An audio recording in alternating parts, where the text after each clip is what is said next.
নমস্কার বন্ধুরা, আমি শ্রাবণী। আমি চলে এসেছি আরও একটি রেসিপি নিয়ে। চলো রেসিপিটি তাহলে একবার দেখে নিই। আজকের রেসিপি এঁচোড়ের ডালনা। এইভাবে আলু দিয়ে এঁচোড়ের ডালনা রান্না করলে তার স্বাদ অসাধারণ হয়। ভিডিওটা পুরোটা দেখার অনুরোধ রইল। এঁচোড়টাকে আমি একটু বড় বড় টুকরো করে কেটে নিয়েছি। তোমরা চাইলে তোমাদের পছন্দ মতো কাটতে পারো। রান্নার শুরুতে একটি ননস্টিক কড়াইয়ে সর্ষের তেল গরম করতে দিয়েছি। তেলটা গরম হয়ে গেছে। এই সময় বড় বড় টুকরো করে কেটে রাখা আলু তেলের মধ্যে দিয়ে ভালো করে মিশিয়ে একটু সময় ভেজে নেব। আলুগুলো ভাজা হয়ে গেলে কড়াই থেকে তুলে একটা পাত্রের মধ্যে রেখে আলাদা করে সরিয়ে রেখেছি। আলু ভেজে তুলে রাখার পর ওই তেলের মধ্যে জিরে ফোড়ন দিলাম, শুকনো লঙ্কা ফোড়ন দিলাম, একটা দারচিনি ও একটা ছোটো এলাচ ফোড়ন দিলাম। ফোড়নটা একটু সময় ভালো করে ভেজে নিতে হবে।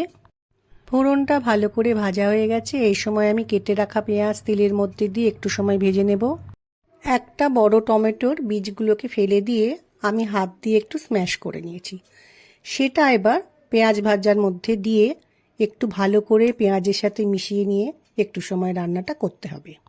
টমেটো ও পেঁয়াজ ভাজতে ভাজতে টমেটো ও পেঁয়াজের কাঁচা গন্ধ চলে গেছে। এই সময় আদা ও রসুন গ্রেট করে রেখেছি, সেটা রান্নার মধ্যে দিয়ে খুব ভালো করে মিশিয়ে নিয়ে একটু সময় রান্নাটা করে নিতে হবে। যতক্ষণ না আদা রসুনের কাঁচা গন্ধটা যাচ্ছে ততক্ষণ গ্যাসের ফ্লেমকে মিডিয়ামে রেখে একটু সময় রান্নাটা করতে হবে। এই সময়ে কেটে রাখা এঁচোড় কড়াইয়ের মধ্যে দিয়ে সব কিছুর সাথে ভালো করে মিশিয়ে নিয়ে একটু সময় রান্নাটা করতে হবে। অনেকে এঁচোড় রান্না করার আগে এঁচোড়টা একটু সেদ্ধ করে নেয়। আমি আর সেদ্ধ করিনি। এইভাবে রান্না করলেও কিন্তু খেতে খুব ভালো হয়। টমেটো, পেঁয়াজ, আদা ও রসুনের সাথে এঁচোড়টাকে মিনিট 5 কষিয়ে নিয়েছি। এবার আমি রান্নার মধ্যে মশলা দেব। প্রথমে দিলাম পরিমাণ মতো নুন, এরপরে দিলাম হলুদ গুঁড়ো, ধনে গুঁড়ো দিলাম, ধনে গুঁড়োর থেকে আর একটু কম জিরে গুঁড়ো দিলাম, ঝালের জন্য দিয়ে নিলাম লঙ্কা গুঁড়ো, রান্নায় ভালো কালারের জন্য দিলাম কাশ্মীরি লঙ্কার গুঁড়ো। মশলাটা কষানোর সময় যাতে পুড়ে না যায় সেজন্য অল্প পরিমাণে জল দিয়ে দিলাম।